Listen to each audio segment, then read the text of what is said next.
नोटों का आप सब लोगों ने, पूरे देश ने और आप ही लोगों के माध्यम से देश की जनता ने देखा है कि ये लूट और झूठ की दुकान, यही कांग्रेस का असली सच है।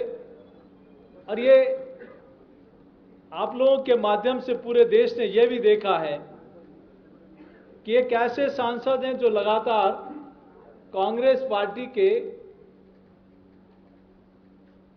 जिन्होंने राज्यसभा के सदस्य रहते हुए 2019 में, जिनके पास बड़ा पैसा एयरपोर्ट में जांच के दौरान मिला था, जो करोड़ों रुपए की राशि थी, जिन्होंने अपने चुनाव आयोग में अपने एफिडेविट में अपनी संपत्ति कितनी दिखाई और उसको छुपाकर देश की जनता के सामने और चुनाव आयोग के सामने रखा, लेकिन इलीगल प्रॉपर्टी, अवैध धन संपत्ति कितनी है, ये असली चेहरा इस कार्रवाई के दौरान देखने को मिला है।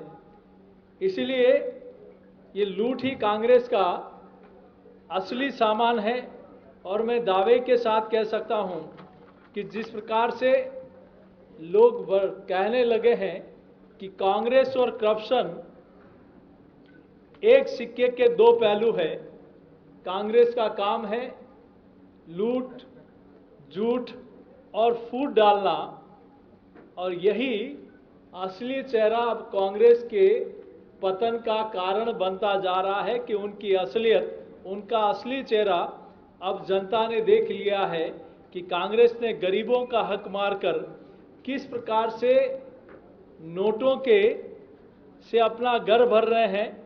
और मुझे आश्चर्य होता है कि जब बैग कम बढ़ गए तो बोरों में नोट भरने पड़े और ट्रकों में लाद कर उन बोरों को ले जाना पड़ा। आखिर कांग्रेस ने खाई जनता की गाड़ी कमाई, और ये गाड़ी कमाई, ये मोदी की गारंटी, जिन्होंने भ्रष्टाचार किया है उनकी पाई पाई वापस जनता के बीच में जाएगी। और ये कांग्रेस की नस नस में, रोम रोम में सिर्फ और सिर्फ भ्रष्टाचार के अलावा कुछ नहीं लिखा है। और कांग्रेस और भ्रष्टाचार का इसीलिए लोग कहते हैं कि चोली दामन का साथ है। आज मैं आपके बीच में इतना जरूर कह सकता हूं कि जिस प्रकार से कांग्रेस पार्टी के सांसद के यहां ये रेड पड़ने के बाद उनके परिवार के लोगों के नाम से एक शराब कंपनी जो उड़ीसा में चल रही है, धीरज साहू, जिनके एक व्यापारिक समूह के नाम से यह काम चल रहा है। लेकिन प्रश्न यह उठता है कि आपके पास ये काली कमाई, ये अवैध संपत्ति और उनको संरक्षण कांग्रेस पार्टी का, जब एक व्यक्ति के पास भ्रष्टाचार का इतना काला धन कांग्रेस के एक सांसद के पास है, तो बाकी लोगों का, इन पूरे कुनबे के क्या हालात होंगे। यही हाल कांग्रेस पार्टी का 5 वर्षों में राजस्थान में भी, राजस्थान की जनता ने देखा है कि किस प्रकार से पेपर लीक में हो, चाहे जल जीवन मिशन में हो, चाहे योजना भवन में हो, चाहे पोषाहार में हो, सिर्फ और सिर्फ लूट के अलावा कोई काम नहीं हुआ है। तो ये कांग्रेस का असली चेहरा, ये गमंडिया गठबंधन जो है, हम सब लोगों ने देखा है, चाहे केजरीवाल हो, चाहे चारा घोटाले में देश के लोगों ने देखा है, ये पूरा का पूरा गठबंधन जिस मानसिकता के लोगों का है, जिन्होंने वर्षों से, चाहे क्षेत्रीय दल हो, चाहे कांग्रेस पार्टी हो, इन्होंने सिर्फ और सिर्फ भ्रष्टाचार करने के अलावा कोई काम नहीं किया। और इसीलिए आपके माध्यम से लोगों ने देखा है कि कैसे इनका काला इतिहास, काला सच अब जनता के सामने आ चुका है। अशोक गहलोत जी के ओएसडी लोकेश शर्मा जी ने भी कहा कि इन्होंने 5 वर्ष में जो पाप किया है, उस पाप को छुपाया है, अलाकमान से फरेब किया है। और हार के पीछे यही एक प्रमुख कारण है। तो मैं सोचता हूं अब राहुल गांधी जी और सोनिया गांधी जी और प्रियंका गांधी जी को, जिनका भी एक इतिहास है इस प्रकार के, सब लोगों ने देखा कि किस प्रकार से जमानत पर ये लोग हैं, किस प्रकार से जमीन को हड़पने का काम, गरीबों की लाखों बीघा जमीन हड़पने का काम किया है। तो आखिर क्यों नहीं इस विषय पर देश की जनता के सामने आकर अपना वक्तव्य दे? क्यों नहीं जिन्होंने गरीब के हक का पैसा अपनी अलमारियों की शानो शौकत बनाई, जिन्होंने गरीब को लूटा, उनके हक को लूटा, उसके बारे में क्यों नहीं कांग्रेस पार्टी और कांग्रेस पार्टी के नेता अपना वक्तव्य देते हैं? देश की जनता उनसे आज जवाब मांगती है।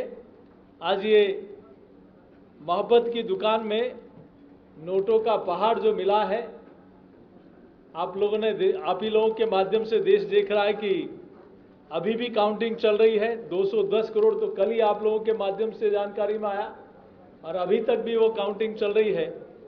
तो आज इसी विषय को लेकर पार्टी ने भी पूरे प्रदेश में जिला मुख्यालय पर कांग्रेस का असली चेहरा दिखाने का पार्टी के माध्यम से एजिटेशन हुआ था आप लोगों के बीच में। बस यही बातचीत करनी थी। बहुत बहुत धन्यवाद।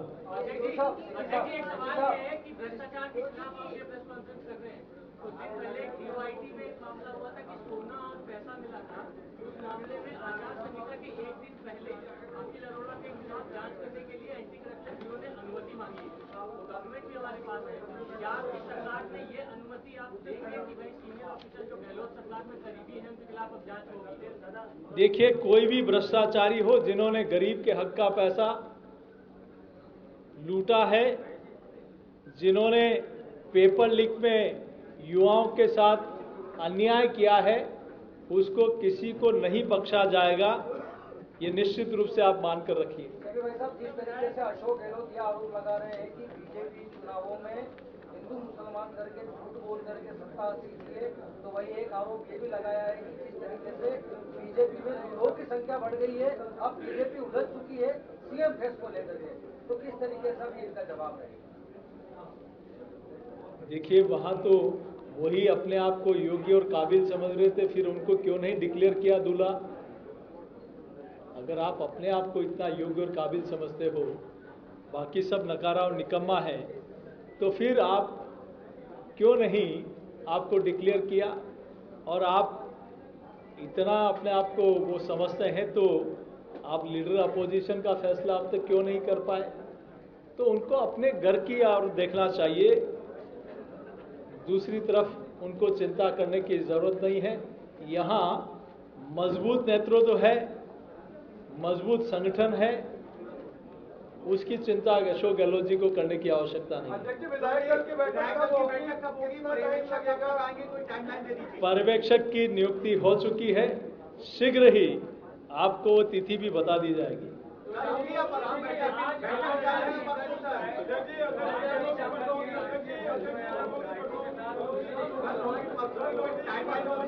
शीघ्र ही आपको तिथि से अवगत करा दिया जाएगा। विधायकों के साथ वीडियो कॉन्फ्रेंसिंग करने वाले हैं, क्या लगता है कि अध्यक्ष जी जो नवनिर्वाचित विधायक है उनको क्या मंत्रा देने वाले हैं और उसका समय क्या रहेगा? विकसित भारत संकल्प यात्रा और आगामी कार्यक्रमों को लेकर लगातार पार्टी की और नवनिर्वाचित विधायकों की और सांसदों की लगातार बैठकें चलती रहती है। तो इस संबंध में एक बैठक वो भी है। जी,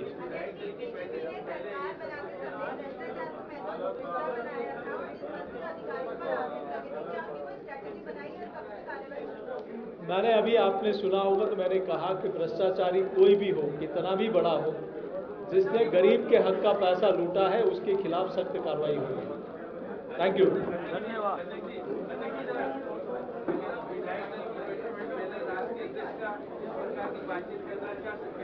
ये पार्टी में लगातार बैठकें चलती रहती है, सांसदों की बैठक हुई है, अब माननीय विधायकों की बैठक है। तो विकसित भारत संकल्प यात्रा के तहत ये लगातार पूरे प्रदेश भर में देश भर में बैठकें होंगी। Thank you. धन्यवाद पत्रकार बंधु, आपसे निवेदन है कि अखबार लेकर पधारें।